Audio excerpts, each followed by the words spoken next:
Hey peeps, we are back. We're talking The Real Housewives of Potomac, Season 8, Episode 13.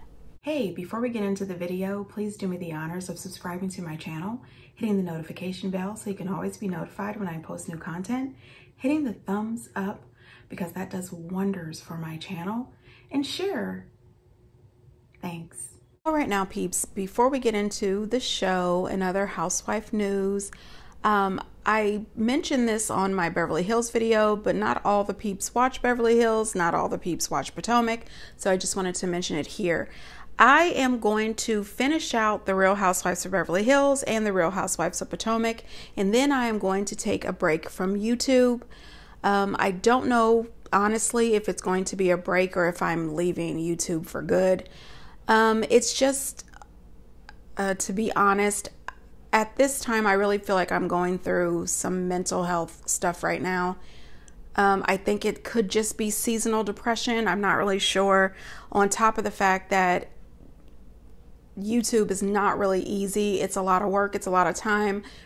And I don't have a lot of subscribers. I don't have a lot of views. It's just a lot to put into it. And I just think that it has a lot to do with my mental health right now. I'm just feeling kind of sad about it. So anyway, I always talk about how I am a supporter of therapy, and I just want you to know that I do have therapy sessions coming up. I am going to take care of my mental health, and you know, after I take a break, you never know, I could be back full time, but if I decide that I am going to leave for good, I will definitely have a goodbye video. All right, so on to the Housewives. So Portia has decided to divorce Simon. Okay, she has decided that her and Mr. Gubadia is not going to work out after 15 months of marriage. Now, it's a little weird to me, but I think that Portia is really smart here. You know, all of this stuff came out about Simon regarding his alleged fraud, his alleged stealing identities, and him possibly being deported at the same time that she signed this huge deal with Bravo, NBC, Universal. She's got a bag coming, you know what I mean? And she's coming back to the Real Housewives of Atlanta, so she really doesn't need Simon. So, you know, she went down to the courthouse on the 22nd of this month, which was yesterday, and filed for divorce, claiming that it's irreconcilable differences. And there's no way that they can reconcile. Now, I don't know, honey. I don't know what happens behind closed doors. I do not know these people. But is it at all possible that she found out about this alleged fraudulent behavior and decided that it was time to go? I'm just saying, I don't know. Anyway, that's not even my business, but get down in the comments, you guys, and let me know what you think. I'm interested to see what the peeps think about this divorce. All right, so let's just move on to the show. Now, I just wanted to ask, has anybody else felt that this season of Potomac has been really lackluster?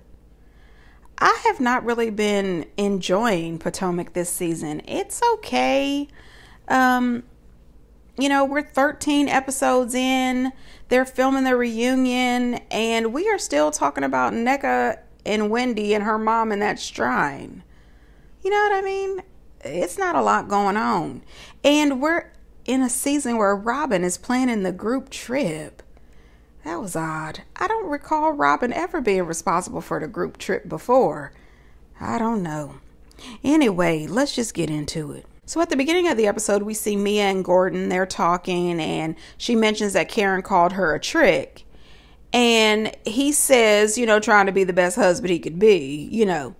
He says, well, did she say what she was referring to when she called you a trick? I said, oh, come on, Gordon. You know exactly what she was referred to.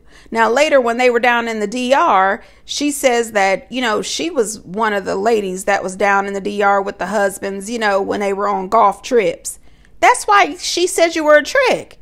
That's trick behavior, to be down at the golf course on a golf trip with men that are married. That's trick behavior. I'm just saying. Anyway, she left out a whole lot of that conversation, and production asked her about it. They said, you know, did you tell him all the details, you know, that Karen said that you were out here hanging out with a rapper? She said, well, I left out some of those things. Of course you did, because I believe Karen. I'm just saying, I don't know these people, so it's all alleged, but I do believe Karen. Then she tried to make some kind of slide remark saying that she thinks Karen must be smoking something. I said, girl, please don't try to do Karen. That's the last person you want to play with, because you know she will come for your throat. Now, Ashley stops by and she explains to Ashley that her and Gordon were talking about, you know, their relationship with him being an older man, and Ashley's married to an older man. She was saying that they probably would never get a divorce. They would just have some sort of arrangement. And then Ashley admits that she is truly scared to get a divorce from Michael because Michael provides stability for her. He provides all of her financial needs.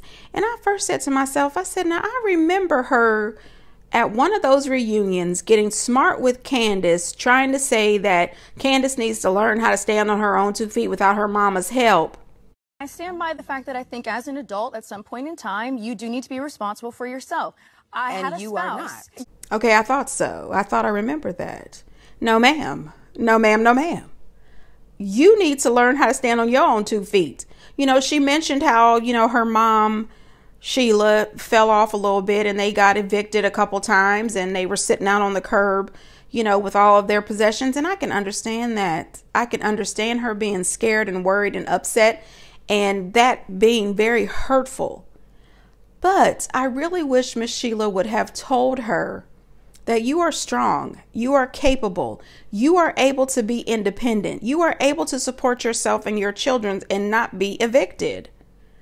I mean, I see women do it every day. I did it every day when I was raising my son. You know, I didn't have a guy that was paying my bills. Not at all. I had to get out and stand on my own and take care of myself. And if you're going to be at reunions or anywhere else trying to give somebody some advice about how they need to be independent and stand on their own, you need to learn how to do that yourself. So I'm not going to sit here and feel sorry for you, Ashley. You have been on the Real Housewives of Potomac for many, many years, and you are making hella money on this show. You need to find a way to stand up and take care of yourself. I'm just saying. Now, Robin planned this trip, and when they threw the flashback up and I seen that she had invited everybody, I said, oh God, not Charisse. Like, we don't have to be bothered with Charisse. No. Thank God Charisse didn't come, but she invited this other girl, which I can't even remember this girl's name. And I said, how did she get invited on a trip? We barely know her. Like, we saw her for like a half a second on 2 episodes. And not only did we get her on this trip, she also had a confessional. I said, well, what? Now, let me say, in her confessional, she looked gorgeous from head to toe. Her hair, her makeup, her outfit, everything was absolutely gorgeous. I have nothing against this woman, but I would like to know, how the hell did she get a confessional anyway? Robin says that everybody is coming. This is not a healing trip. This is not one of them trips where they're going to have a sound bath, which I am so happy about. I get so tired of that on every single season for all the franchises. They have always got to be somewhere meditating and sound bathing.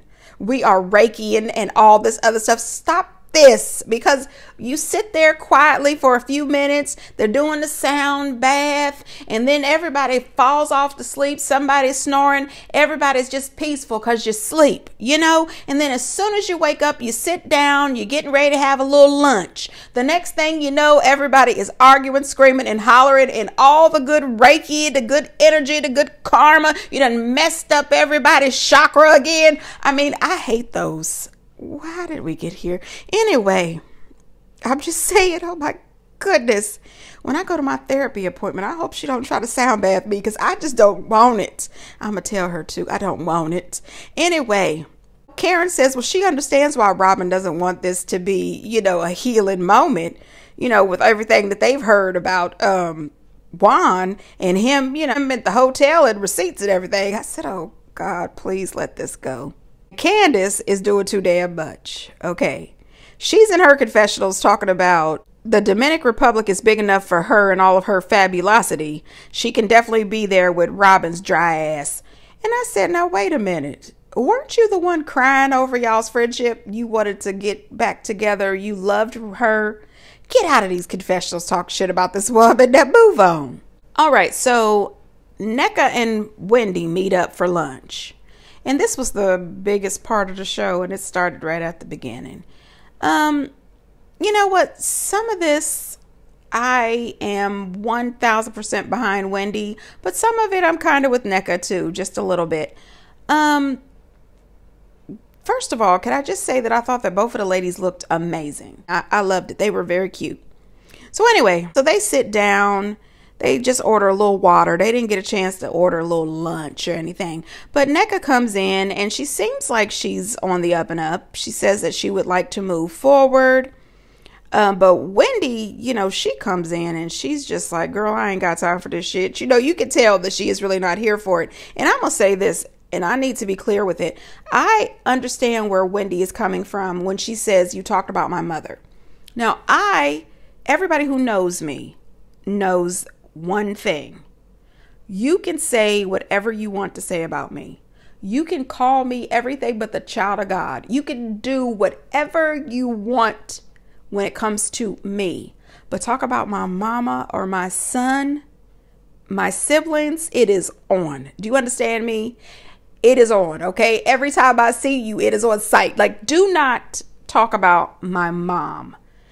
Don't talk about my son. And don't talk about my siblings. Say what you want to say about me, because I don't give a shit. But not my mom and my child. Don't do that.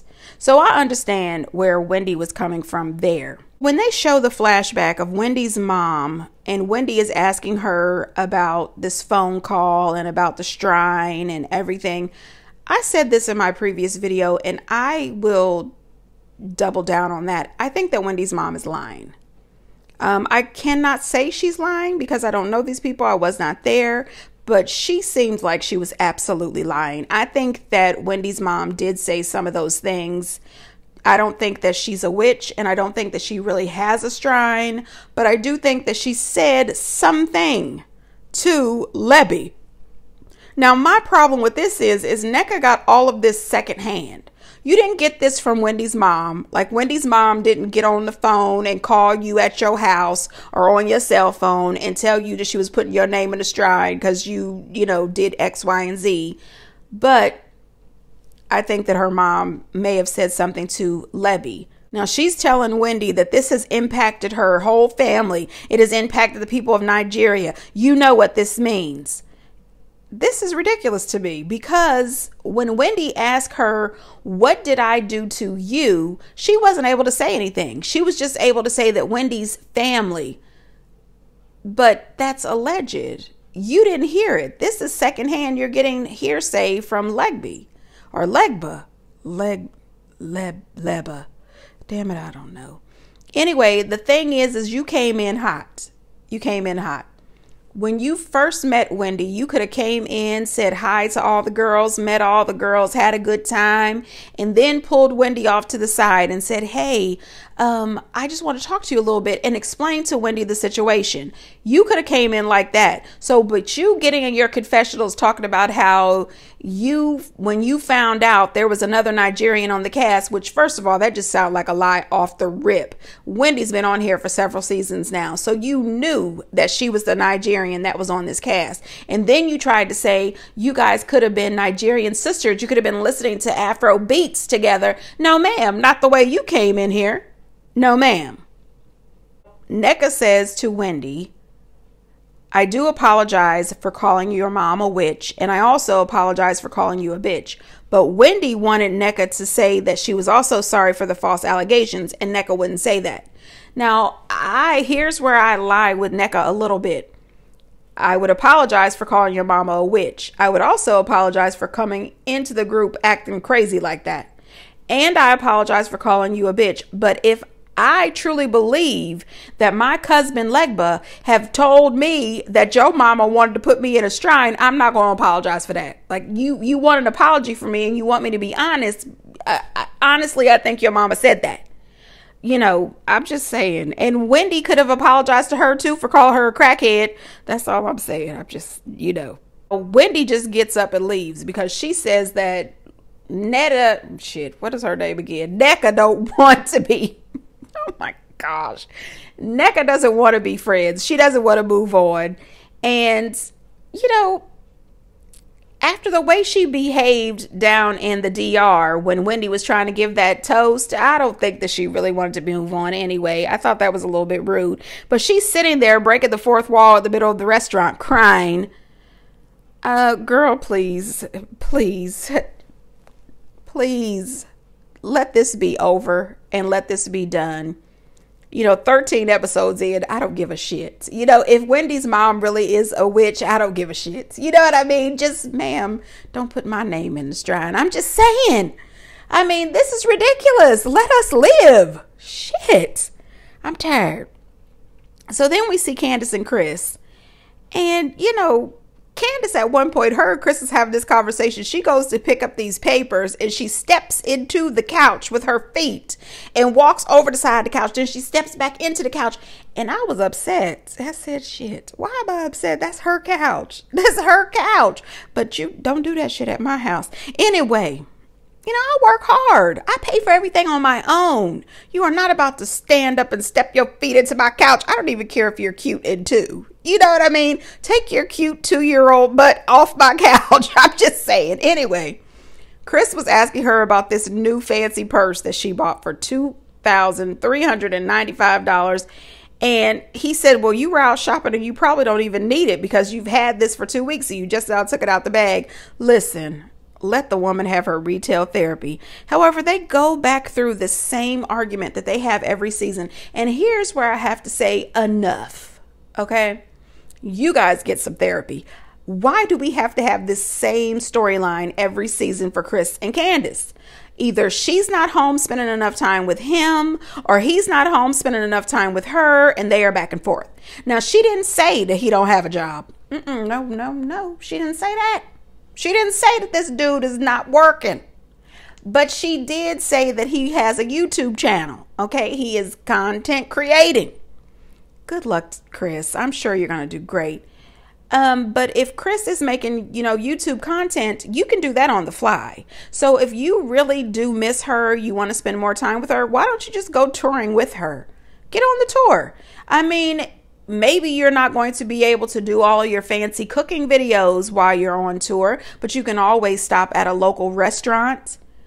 You know what I mean? You can stop in at a local restaurant, give them a call ahead of time. You could probably schedule, like Joe Ferry or Tom Ferry or whoever the hell that man is on the damn food channel, the one who stops by different restaurants and they whip up their favorite dish or whatever it is. Look at this. We've got the world's biggest chicken fried steak. We had this big piece of chicken or this big piece of meat and we beat the shit out of it and then we deep fried it. Chris could do that. Damn, I should do that. Anyway, I'm just saying. Now, she's still a little bit worried about these lymph nodes that she has in her breast. And I think that she has every right to be worried about it. If she needs to go to the doctor to have a second opinion and then have them removed to feel safe and to feel that she is healthy and doesn't have breast cancer, my advice to her is go for it. Don't let one doctor tell you something because you never know. That doctor might not be right. Anyway, moving on. Giselle and the girls. Now, listen. I can't stand that woman. I cannot stand that woman. But the one thing that I do like about her is those little girls. First of all, they're absolutely gorgeous. They're smart. They're funny. They're down to earth. You would find it hard to believe that Giselle raised them. Anyway, one thing that I thought when I saw her with the girls, I thought about Shannon Beador. Everybody, Shannon Beador from the Orange County. Anyway, listen, I heard that Alexis has been cast on the Orange County because, she's dating John Jansen.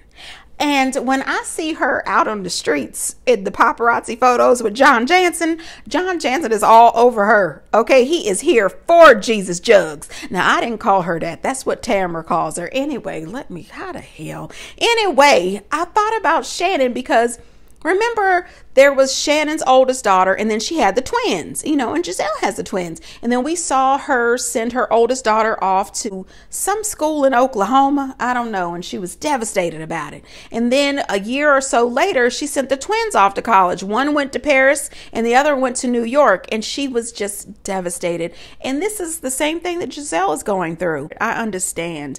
You carry these babies for 9 months. You raise them. You are there for them every day. You see them every day.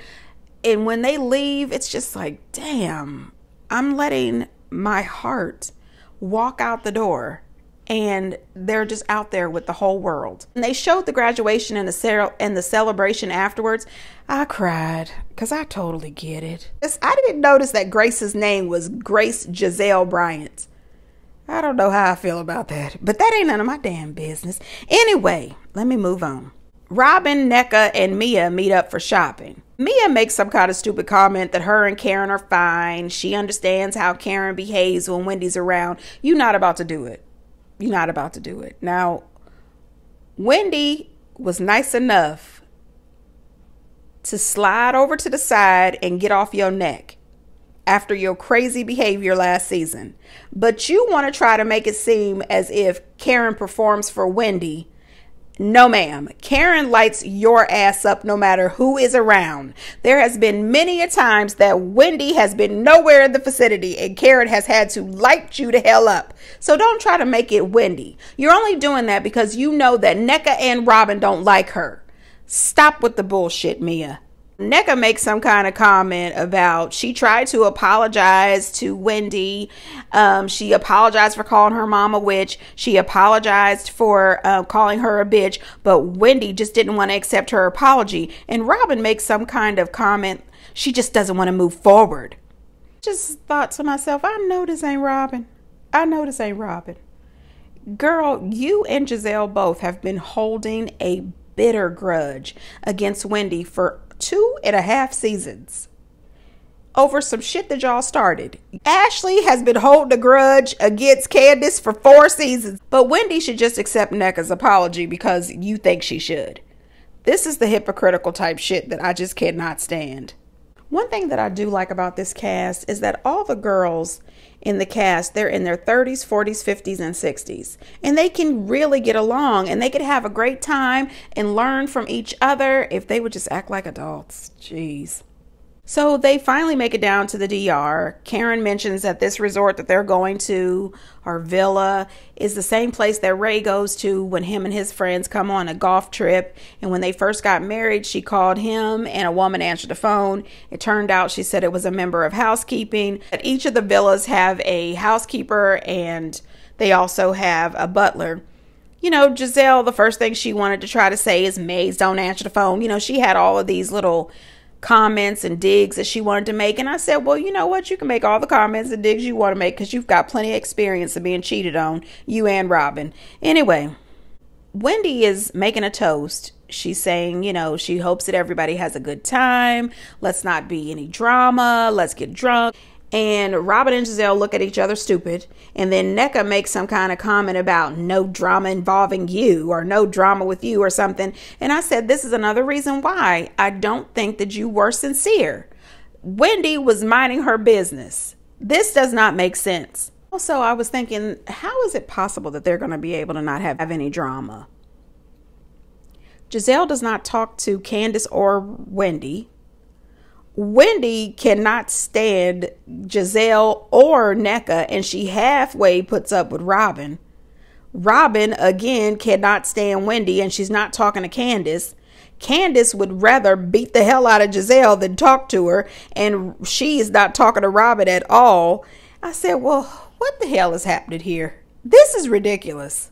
So they look around this villa, and I have to tell you, it was nice, but it wasn't the best thing I've ever seen. Some of the other housewives have had much better accommodations, but they have 4 rooms that have double occupancy, and I already knew from the jump. You guys have to had already known from the jump who was going to get the single rooms and who was going to get the doubles. You knew that she was not going to let Giselle have to have a double. You knew she wasn't going to let Ashley have a double, and she's against the rest of the girls in the house. So of course, you know, Nneka gets her own single room, but she wants to put everybody else in a double. And Karen said, you know, I'm not here for that shit. I've got money and a credit card. I'm gonna get me another room.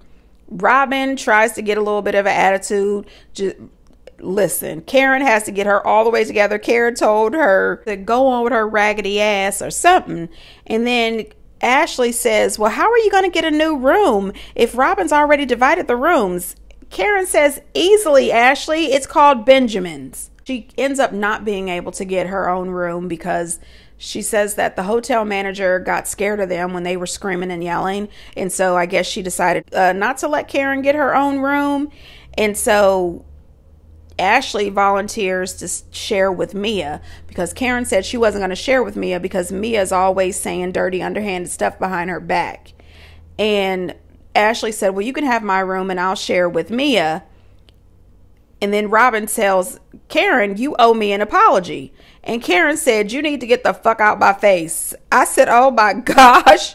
Karen is not giving a damn. Now, allegedly, Robin has paid for this hotel accommodations and Karen doesn't give a damn. I'm just saying, they are crazy as hell. Then we have Giselle being dumb as usual. She has decided that she is going to crown Nneka as the new Grand Dame of Potomac. And, you know, here's the thing. Giselle will forever hate that Karen took the stupid title that she gave her and turned it into something. It is a complete trademark of Karen's now. Everybody will always consider Karen as the Grand Dame. You are just jealous. Purely jealous of how successful and how much people love Karen. Karen took it in stride. She clapped and congratulated, but she also handled it well on Watch What Happens Live. By the way, how did you really feel about Giselle playing that prank and crowning Nneka the Grand Dame? She crowned her the Grand Dame of Potomac, which she does in North Potomac have a strip of land which she can govern. So therefore, hold on, a strip of land which she can govern in is North the line Potomac. that just came out of her mouth. And I am the Grand Dame. She can do the Grand Dame of Potomac as Giselle tagged her. Okay. Good luck. I need help. More board. Okay. But I'm the Dame. She has a strip of land in North Potomac she can govern. So Candace didn't love it at all. And she said that Giselle will always take the time to be rude and disrespectful. She said that Giselle is a sinister imp. And I said, well, damn, I don't even know what imp means. So I had to look it up. And it says a small, mischievous devil or spirit. I said, well, shit. Anyway, I'm going to move on. Candace is rough. Lord have mercy. Anyway, peeps, get down in the comments and let me know what you think. And until next time, bye.